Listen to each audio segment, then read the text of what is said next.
Buen día, Fernando. Buen día, gente. Soy el pastor Rubén Noguera. Comienzo el Rompiendo Cadenas de hoy. Espero encontrarlo en una jornada alegre, de cielos abiertos.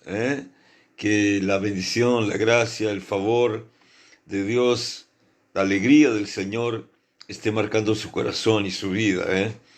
Y que usted alcance a vivir todos los sueños soñados y por soñar que están vinculados a su persona, a su casa, a su familia y a los anhelos de su corazón. Comienzo el Rompiendo Cadenas de hoy. Saludo a la audiencia de Columbia FM, a los amigos que se me suman a partir de ahora por el Rompiendo Cadenas. Yo vengo de una noche preciosa en el MBC, realmente un público maravilloso, casa llena.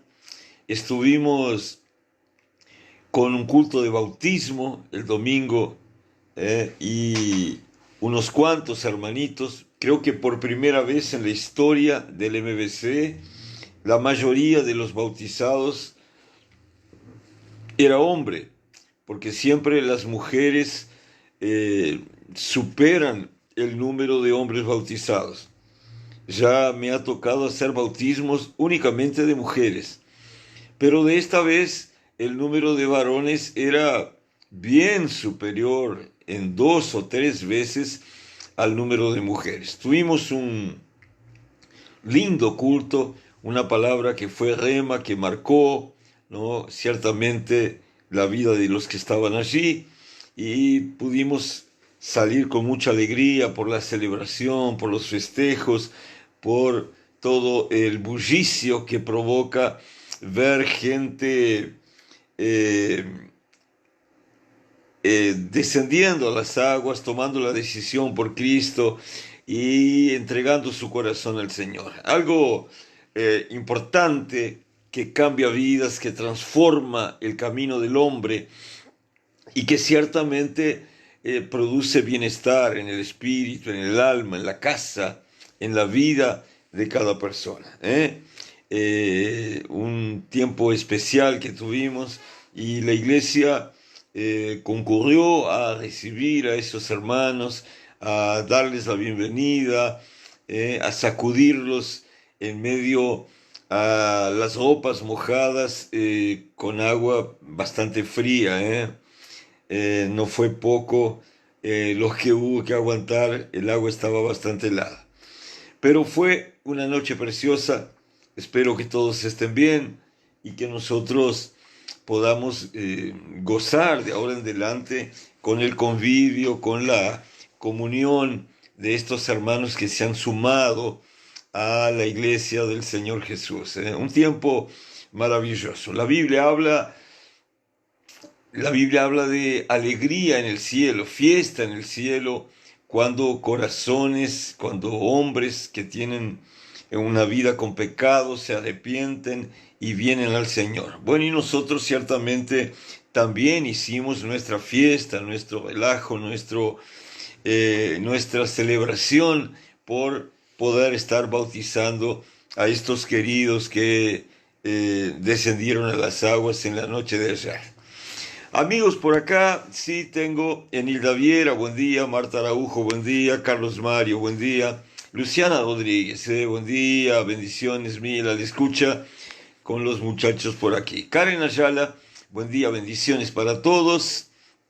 José Torres ahí presente. Tengo también a Richard Vargas, buen día pastor, bendiciones. Mi amigo Pablo López en la escucha, trabajando, abrazo grande. Paola Silveira, buen día pastor, bendiciones.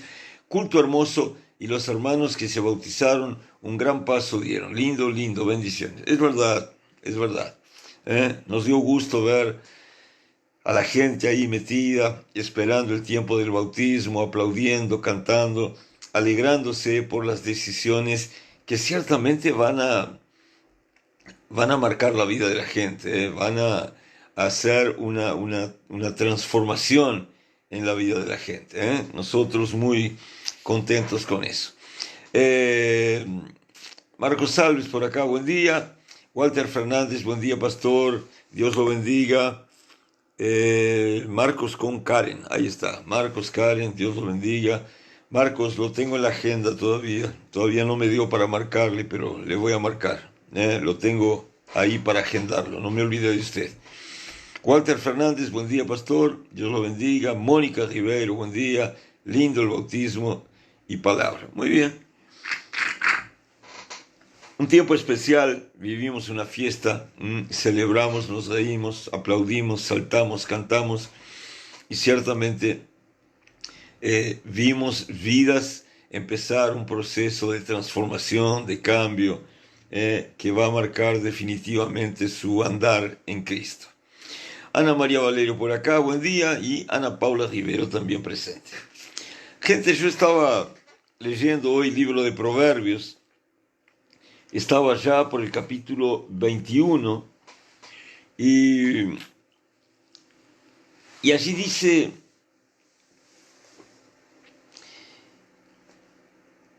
el versículo 31, dice, el caballo se apareja para el día de la batalla, pero Jehová es quien da la victoria. Tengo una otra versión que dice, prepárase el caballo para el día de la batalla, pero del Señor viene la victoria. Hoy estuvimos leyendo eso, meditando, conversando un poco, pensando, ¿no? Y realmente encontramos que esta es una verdad grandiosa, ¿no? Una verdad maravillosa. En toda lucha, en todo enfrentamiento, en toda oposición que tenemos que enfrentar, nosotros ciertamente necesitamos prepararnos. Necesitamos entrenarnos en armas, saber usar nuestro escudo, tener una conexión con las personas que luchan a nuestro lado. Ciertamente eso es algo importante para un buen resultado en la guerra. Así también lo son las estrategias de guerra, ¿no? Las estrategias. Cómo se ataca, por dónde, por un flanco, por el otro, se resiste, se avanza, se mantiene, se consolida el territorio. Eso todo es armado por gente que tiene estrategias de guerra, que piensa según la disposición geográfica donde están las fuerzas que se oponen, cómo cada una tiene que luchar, cómo cada una tiene que moverse en el campo de batalla. La estrategia es importante, la preparación, el entrenamiento, todo eso ayuda a preparar a la gente para vivir una victoria. Grandes ejércitos tienen no solo un arsenal de guerra, pero tienen también una dirección estratégica, táctica, que le permite superar la resistencia del enemigo y que le permite vencer a ese enemigo. Así, entre la parte técnica, estratégica, la parte de armamentos, la preparación física, la preparación psicológica, todo eso hace parte de la preparación de alguien que se está entrenando para una batalla. Nadie se levanta un día y dice voy a la batalla, ¿no? Cuando hay un ejército, cuando hay un conjunto de guerreros, en tiempos de guerra o en tiempos de paz, los guerreros se están entrenando, están mejorando, están practicando, ¿no? Para mantener el condicionamiento y para despertar esa capacidad instintiva de la autodefensa y del ataque. Es un proceso que lleva tiempo, es un proceso que exige persistencia, que exige entrega, que exige condicionamiento y una disposición grande, ¿no? para cumplir toda esa exigencia que la preparación para la guerra demanda. La vida espiritual no es diferente de esto. Nadie se despierta un día y dice, voy a hacer guerra espiritual. Nadie se despierta un día y dice, voy a limpiar mi casa, limpiar mi ciudad, hablando desde el punto de vista espiritual.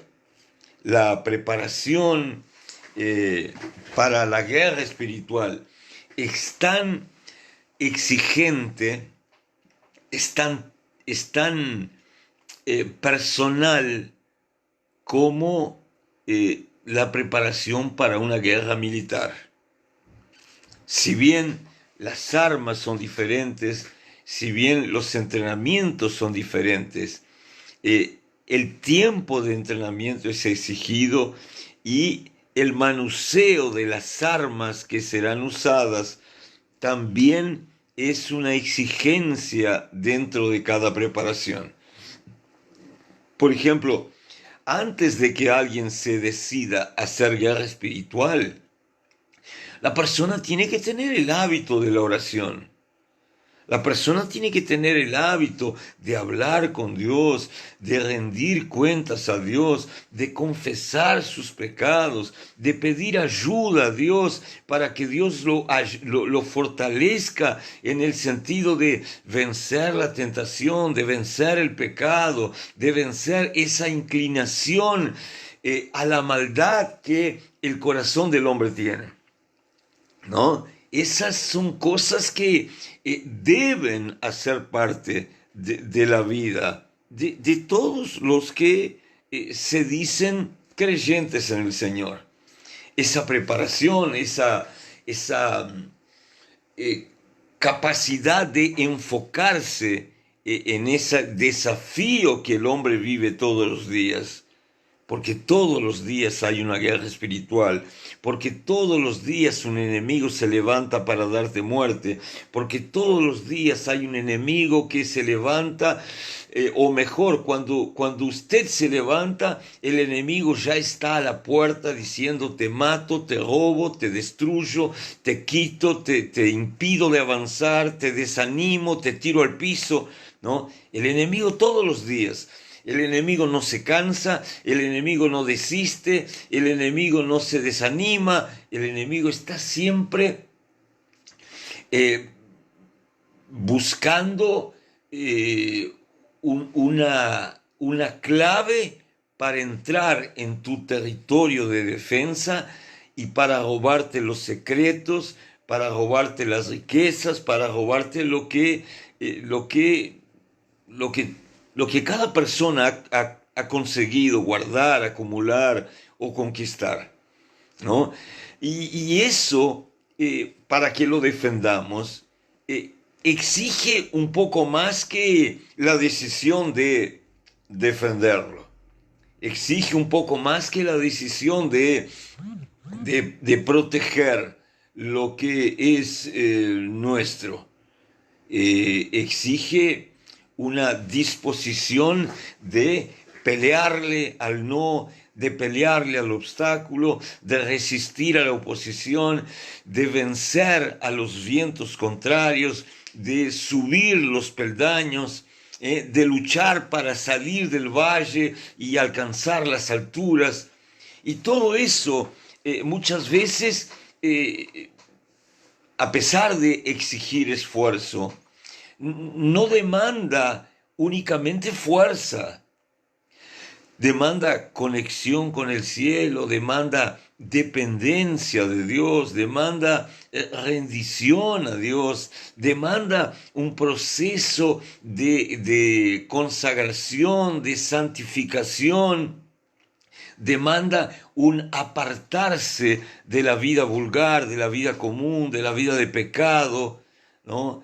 Y hacerse en nuestro oído, en nuestro corazón, personas sensibles a Dios, personas sensibles a Dios. Necesitamos eso, ser sensibles para oír la voz de Dios, ser sensibles para conocer la voz de Dios. En medio a la batalla, en medio a la guerra, es importante saber oír la voz de Dios. Él es como el entrenador, Él es como el encargado de la técnica y de la táctica de guerra. Hay algo que me marca mucho en mi vida personal. Es, por ejemplo, cuando yo voy a combate, cuando yo voy a disputar, ¿no? Y que hay mucha gente mirando y muchas voces, unos tantos gritando a favor, otros tantos gritando en contra, gritando en favor del otro, del oponente. Hay mucho ruido en el lugar, ¿no? Y normalmente se hace en lugares cerrados donde los gritos, el ruido, los tambores, la música, todo eso hace un relajo auditivo. Pero, ¿sabe? Me llama la atención que cuando uno está allí en el tatami y está forcejeando o intentando aplicar una técnica o intentando escapar de una técnica de ataque, a veces uno está tan metido en el combate, en la intención de escapar o en la intención de someter, que a veces uno se pierde y está haciendo esfuerzo que no es necesario, forcejeando de más o queriendo girar para un lado cuando lo correcto es girar para el otro. Y muchas veces uno que está en la lucha, uno no se da cuenta de eso.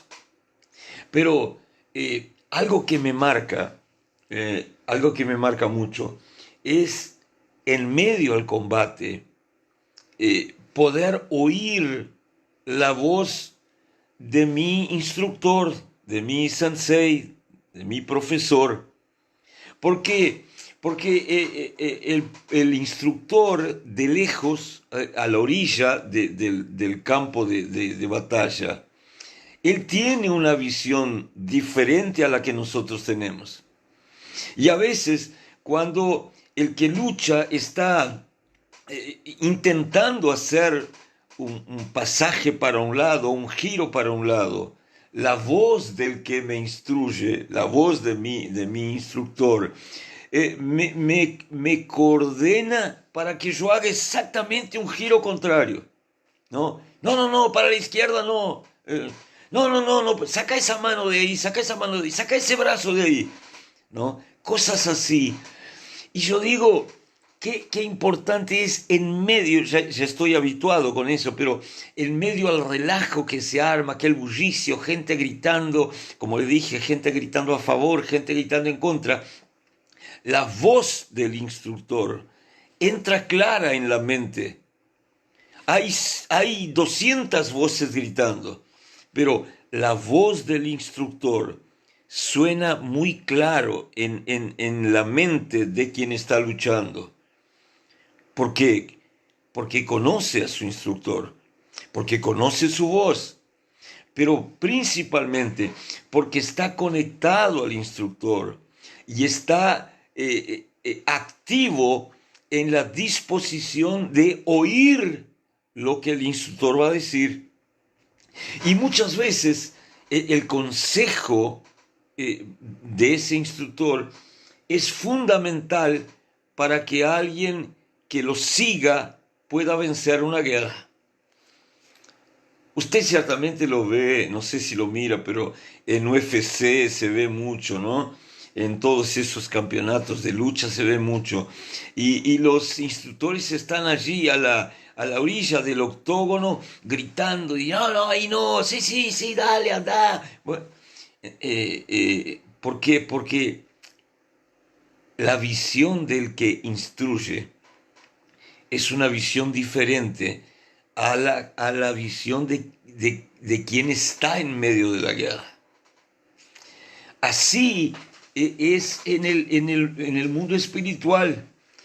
A veces la gente se equivoca en el mundo espiritual, a veces la gente hace una lectura equivocada, a veces ya vi gente equivocarse queriendo sacar espíritus malos de donde no hay.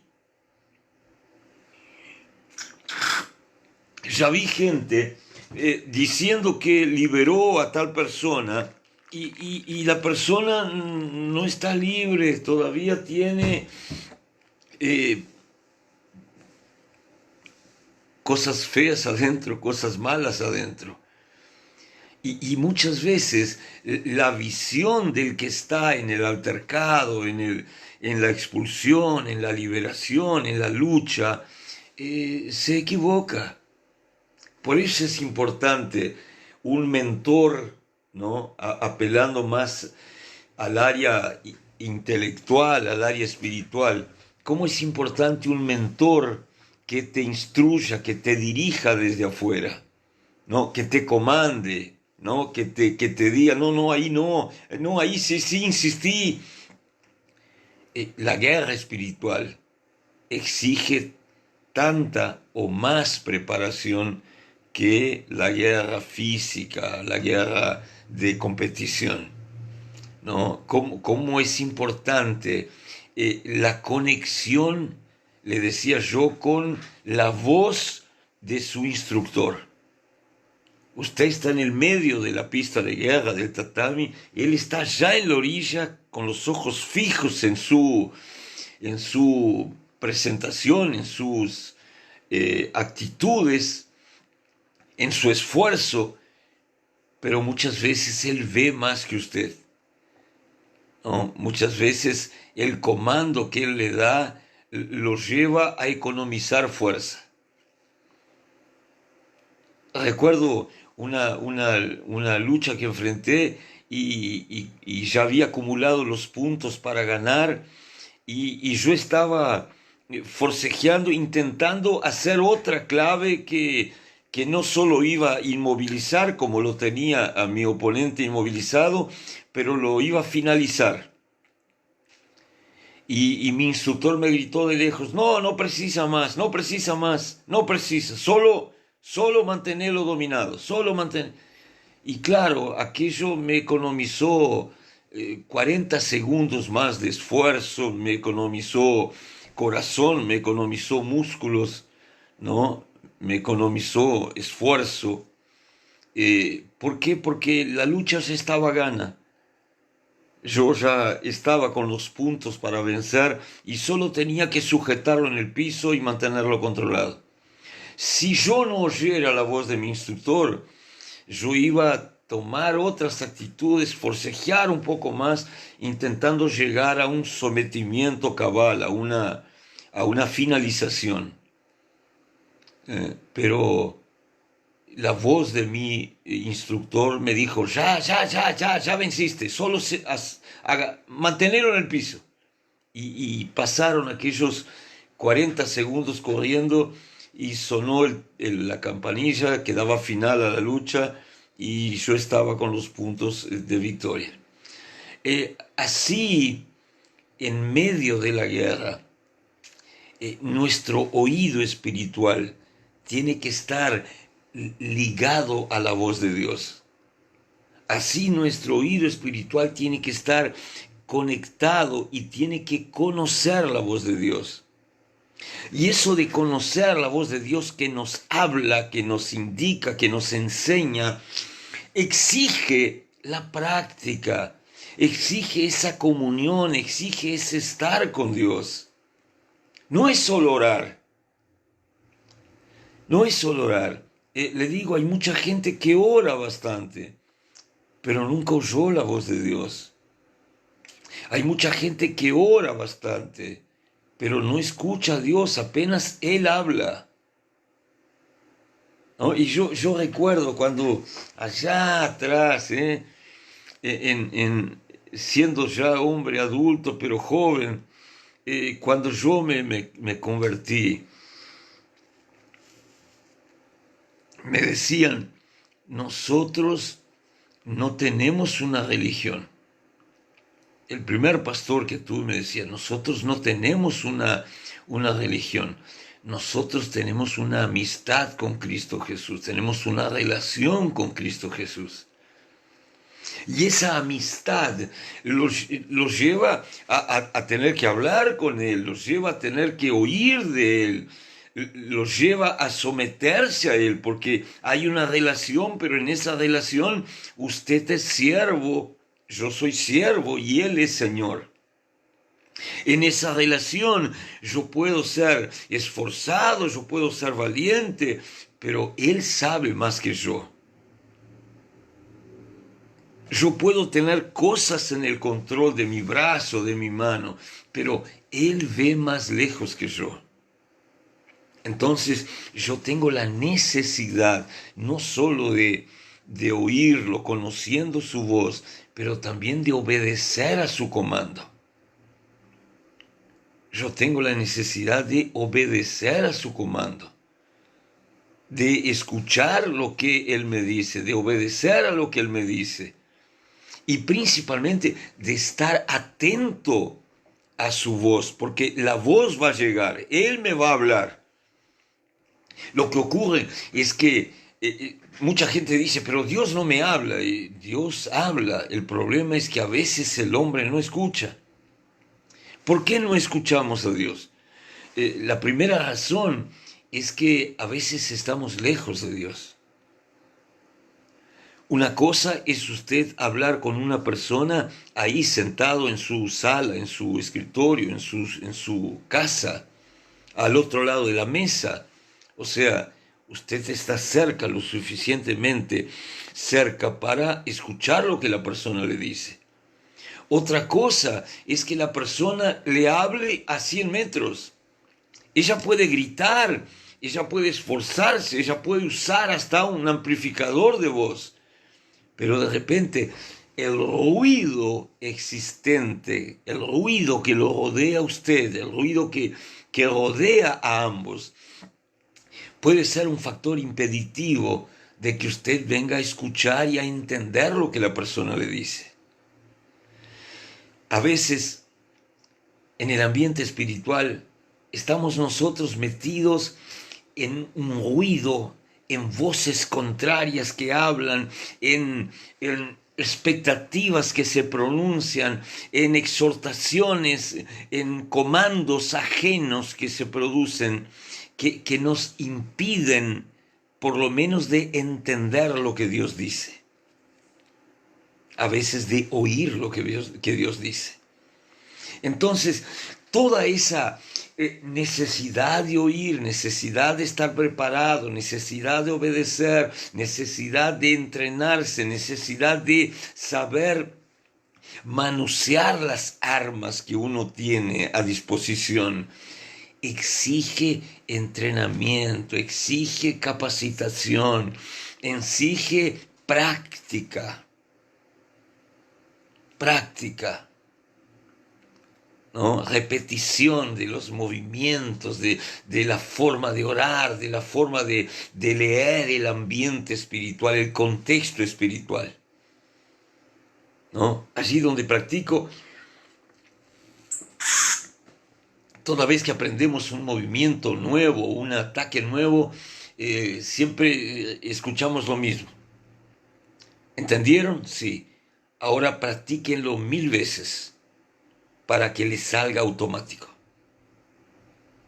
Ahora repítanlo 1000 veces para que les salga automático, para que eso se le quede pegado a usted, esa táctica, esa forma de ejercitarse, de lucharla 1000 veces para que se le pegue.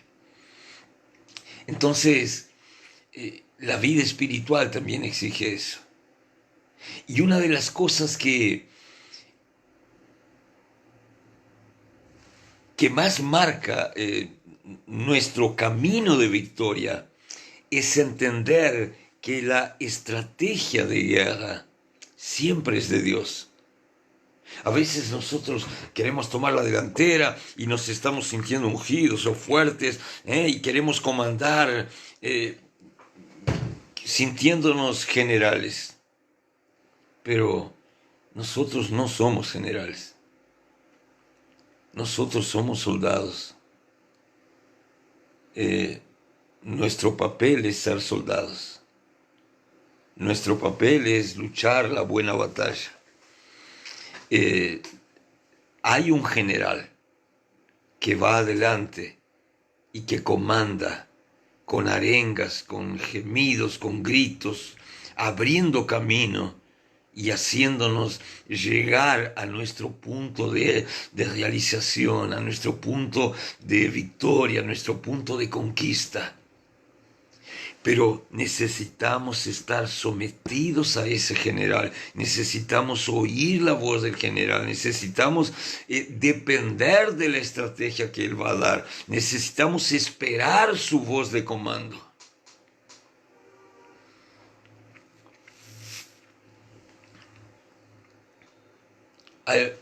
Me acuerdo, me vino a la cabeza una estrofa de un corito allá cuando me convertí, 30 años atrás, que decía: nuestro general es Cristo, ¿no? Hablando en general me acordé de eso, ¿no? En portugués, era una linda canción. Le voy a pedir a Jeremías que la encuentre, la vamos a cantar porque es una música que produce mucho la fe y levanta a las personas. Uno, para alcanzar victoria, tiene que estar conectado a quien da la victoria. Y Proverbios dice eso, ¿no? Él habla sobre el caballo. ¿Por qué? Porque el caballo, como parte de una estrategia de guerra, ¿no? De una estrategia, de un arma, ¿no? De un instrumento de guerra, también es entrenado. Imagínese usted ir con un caballo que tiene miedo de ruidos grandes, de explosiones, por ejemplo, y usted entra a un campo de batalla y hay bombas que explotan. Si el caballo no está entrenado para eso, si el caballo no está acostumbrado a eso, ciertamente se va a asustar, va a huir y lo va a voltear al piso a usted. El soldado, el guerrero, así como su caballo, así como su arma, deben estar acostumbrados al ambiente y a los ruidos del ambiente de guerra. Yo vi mucha gente que se pronuncia como siendo valiente, cuando entra a un ambiente de guerra queda congelado, no sabe lo que hacer, parece que se paraliza. En el mundo espiritual, ¿y ahora qué hago? ¿Por qué? Porque faltó la práctica en el ambiente de la guerra, ¿no? Yo recuerdo una vez un amigo estaba juntando sus ovejas en el campo y de repente ve, él iba a caballo y llevaba un revólver en la cintura. Y al lado suyo iba otro compañero, también a caballo, pero sin arma. Y de repente ven que hay una oveja que está siendo atacada por un perro que andaba ahí, que no era del establecimiento, pero que estaba casi matando a la oveja. Y él galopa hacia el perro donde estaba con la oveja y saca el arma de la cintura y dispara el revólver, ¿no? Bueno, falló en el tiro, no acertó al perro que estaba matando la oveja. Pero en compensación, su amigo que iba a caballo con él, el caballo se asustó levantó las manos para arriba, se levantó y lo tiró al peón para el piso, cayó. El caballo casi cayó por arriba de él. Y el peón se levantó y quedó furioso y dijo: tenés mala puntería, no acertaste al perro que mataba a la oveja y todavía me volteaste del caballo. ¿Qué fue lo que pasó ahí? Ni el caballo, ni el peón, aunque estuvieran acostumbrados al ambiente de trabajo, no estaban acostumbrados a las explosiones, a los tiros, ¿no? Al uso de las armas. Y eso en la guerra espiritual hace mucha diferencia, ¿no? Cuando la Biblia describe algunos valientes de David que eran parte de su ejército, pero que fueron personas que se destacaron en sus actitudes de guerra, en sus conquistas de guerra. La Biblia dice: y ellos eran diestros en el uso de la espada. No habla apenas de que usaban la espada en su mano derecha. Hablaba de que ellos eran capacitados, ellos eran preparados para usar sus armas. No era alguien que agarraba la espada para ver lo que hacía. Era alguien que era un crack usando su espada. Ella le servía para defenderse, así también como para atacar. En nuestro ambiente de guerra espiritual, la espada del Espíritu, la palabra del Señor, también sirve para herir a nuestro enemigo y hacerlo volver atrás, pero también sirve para defendernos de los golpes, de los ataques, de los cortes que el enemigo, de las heridas que el enemigo quiera provocar en nuestras vidas. Entonces, la guerra espiritual, así como la guerra militar, el hombre tiene que estar preparado, sus armas, sus caballos, su entrenamiento, su mente, su corazón, tiene que estar en eso. La conciencia que él tiene de que pertenece a un equipo, a un ejército, a un grupo, tiene que estar a la luz de su mente, ¿no? Tiene que estar marcando su mente. Pero lo principal de todo eso tiene que estar escrito en el corazón del hombre. El caballo se prepara, las armas están afiladas, el escudo está ungido, el hombre está entrenado, el respiratorio y el cardíaco está en orden, todo está bien, la musculatura está fuerte. Pero, aún así, Jehová es quien da la victoria. O sea, nosotros hacemos nuestra parte, pero la victoria nos la da Dios. Y esto no nos podemos olvidar jamás. Debe existir en nosotros una conexión de dependencia con Dios. Yo me entreno, yo me preparo, yo afilo mi espada, unjo mi escudo, pongo mi musculatura en día, entreno mis movimientos, monto mi caballo, lo entreno a mi caballo, todo para que funcione bien. Pero hay mucha gente que hace todo eso y fracasa. ¿Por qué? Porque es Dios el que da la victoria. La Biblia, hablando de David, por ejemplo, de la evolución que David tuvo en la popularidad junto al pueblo, junto a las masas de personas, la Biblia dice: y Dios le daba victorias a David por donde quiera que él iba.